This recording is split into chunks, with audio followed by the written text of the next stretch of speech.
Welcome to Random Movie Reviews. I'm Nathan, and today I'll be talking about Godzilla Minus One.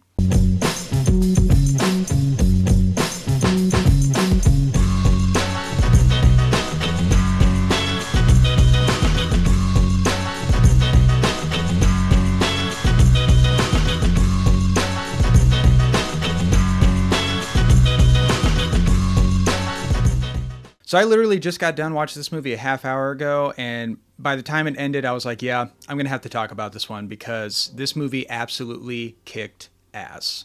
Godzilla Minus One is a Japanese film made in 2023, directed by Takashi Yamazaki. The film centers around former kamikaze pilot Koichi Shikishima in post-war Japan circa 1945. After a near-fatal encounter with the atomically created monster known as Godzilla, Koichi is riddled with survivor's guilt after failing to save his comrades during the attack. Following the traumatic event, Koichi meets Noriko and an orphan child named Akiko, and together they become a newly formed family. But Koichi is then faced with having to go against Godzilla once again after the creature savagely attacks the city of Ginza. So before I go deep into my thoughts on Godzilla Minus One, I feel like I need to do kind of an overall summary of my experience with the Godzilla movies.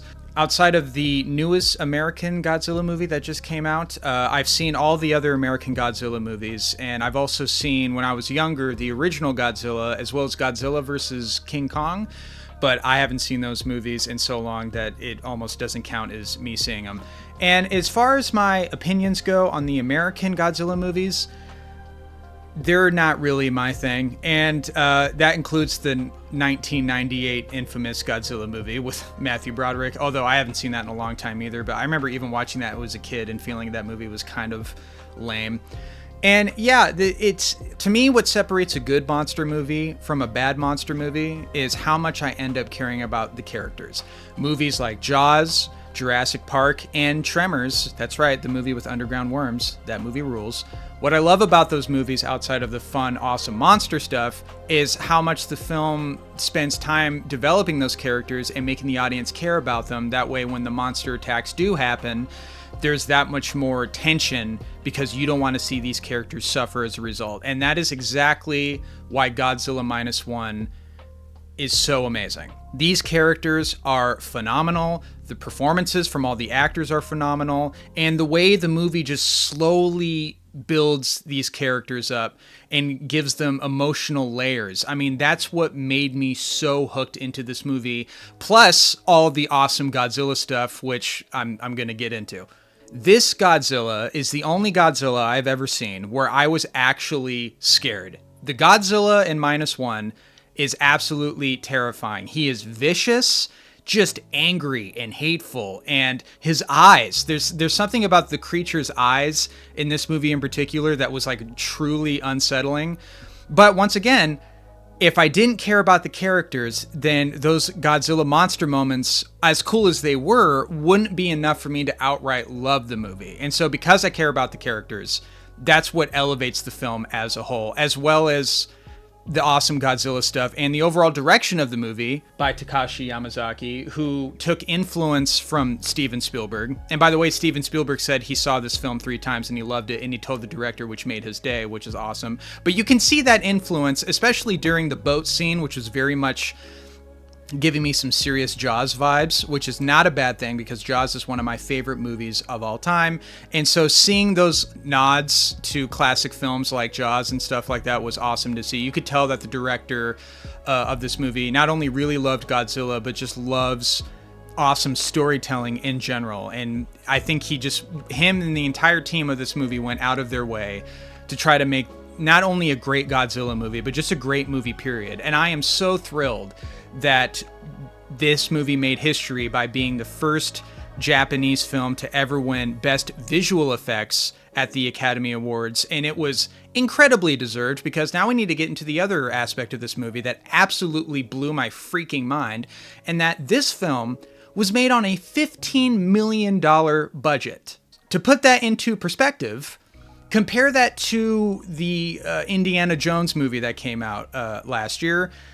Nearly $300 million it took to make that movie. And one of the reasons that Hollywood is failing right now in the box office, and why we're seeing so many box office disappointments as of late, is because the cost of making movies has gotten so ridiculously high that it's nearly impossible to get their budget back without having to gross about $1 billion in order to make a profit off the movie. That is a huge problem that Hollywood needs to fix. And Godzilla Minus One just showed all the American blockbuster films that you can make an amazing, visually impressive, awe-inspiring film on a minuscule budget.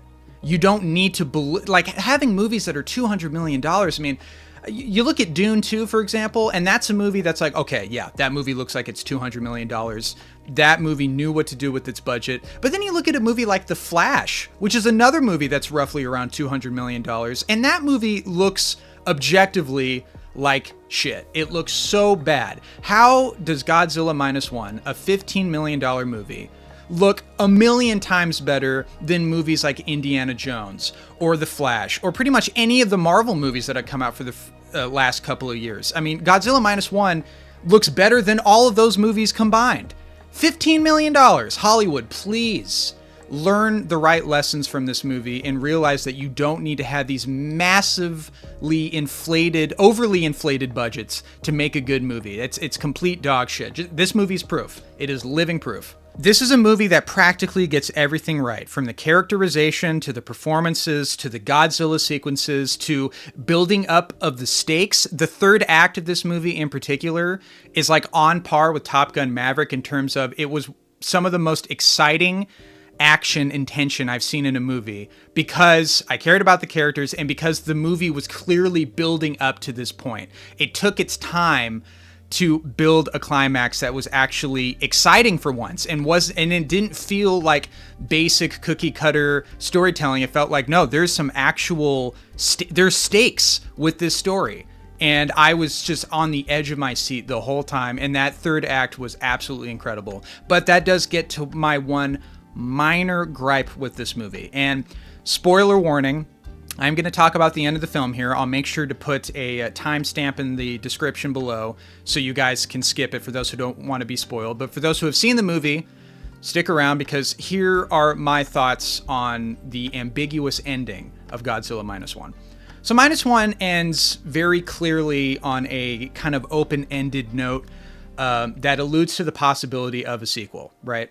Now, my problem with this ending is that it suggests that Godzilla is alive. It also suggests that Noriko, there's something wrong with her, but we see this black mark kind of creep up on her neck, and that we believe that that's somehow connected into Godzilla. My problem with this ending is that it kind of takes away from the character arc of Koichi, and the sacrifice he made to actually wanting to live life again after his traumatic events with World War II and with being a kamikaze pilot, as well as failing against Godzilla the first time. That ending we get where he succeeds in killing Godzilla, I mean, it feels genuinely earned. And for the movie to be like, is he dead? He might be alive. Just for the possibility of, well, we need to leave room for a sequel. It kind of takes away from his character arc, in my opinion. It's not a deal breaker. I still think this movie's amazing. That complaint is very similar to the complaint I have with Robert Pattinson's The Batman, which is another movie that I absolutely loved. But spoiler alert for that movie, there at the end of that film, we get a voice cameo of the Joker talking to the Riddler. And it's like, hey, you know, I'm the Joker. I'm going to show up in one of these Batman movies. It's like, we didn't really need that scene. It kind of takes away from the emotionality of the climax. That's kind of how I feel about Godzilla Minus One, is literally my only gripe with this movie. Outside of that, this film really is one of the best movies of 2023. It's like, for me, it's like tied with The Holdovers with Paul Giamatti, a very different kind of movie, but those are the two movies that came out last year that I thoroughly enjoyed the most and will revisit again and again. I already know it. And I just want to, before I head off here, I just want to hammer down just how awesome these characters are, and the fact that this Godzilla wanted to go back to the roots of where Godzilla came from, its World War II roots, which I think is so important because Japan is the only country in human history that has dealt with an atomic bombing twice, and Godzilla is a reflection of the anxieties of that, of the destruction that Japan had to deal with, and the rebuilding that they had to do after those events.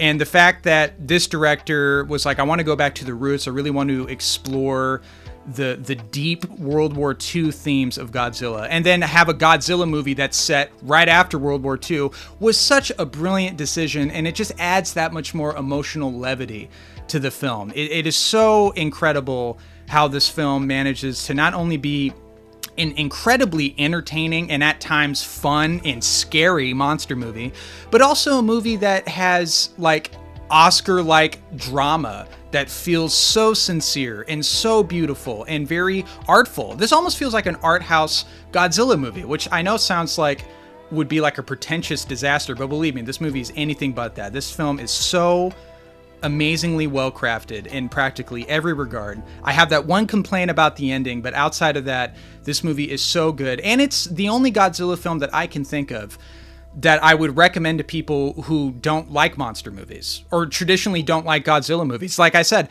I'm only really familiar with the American Godzilla movies. Haven't really been a fan of any of them, but this movie this movie is so much better than those American films. It's crazy. I want to start a petition that Japan should be the only country allowed to make Godzilla movies, because clearly, I mean, how is our American Godzilla films ever going to top this? I just don't see it happening.